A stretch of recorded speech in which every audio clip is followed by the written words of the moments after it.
Aksiya bu dəqiqələrdə Dənizkənarı Milli Parkda davam edir. Burada aksiyanın gedişiyə bağlı son məlumatları Ayşəm Rüstəmovadan öyrənəcəyik. Hər vaxtın xeyir Ayşəm, aksiya necə keçir və belə deyə əhalinin bu sonu ağır olan xəstəliklə maarifləndirilməsi aksiyasına maraq necədir?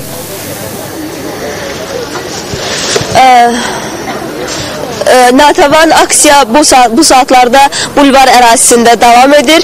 Erkən müayinə həyat xilas edəcək adlı aksiya Şirniyyat stendi arxasındadır və burada insanların marağını cəlb edən rənglər, broşurlar, bayraqlar paylanır və onlara erkən süd vəzi xərçəngində erkən müayinənin vacibliyi və əsasən də qadınlara bu haqda məlumatlar verilir.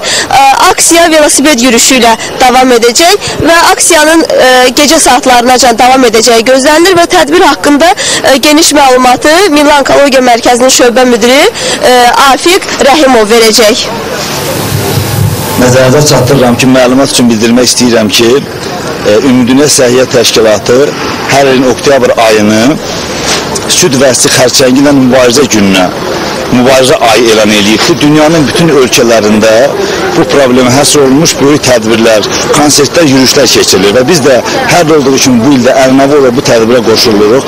Milli Onkologiya Mərkəzi olaraq Heydər Əliyev Fondunun dəstəyi ilə böyük bir tədbir planı hazırlamışıq. Hansı ki, həkim kollektivimiz, həkimlərimiz, tibb bacılarımız, insanların çox toplaşdığı yerlərdə, Park Bulvar Ticarət Mərkəzində, 28 Molda və nəhayət Sahilyanı Bulvarda böyük bir tədbir planı hazırlayır. Məqsədimiz insanları maarifləndirmək, cəmiyyətimizi, ictimaiyyətimizi bu problemin həllinə cəlb eləməkdir.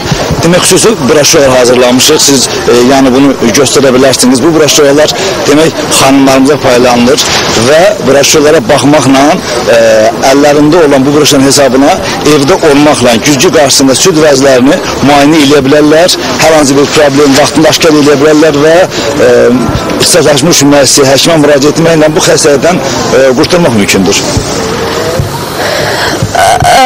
Çox sağ olun. Natəvan, arkada da gördüyün kimi tədbirə maraq böyükdür və tədbir axşam saatlarına konsert proqramı ilə davam edəcək.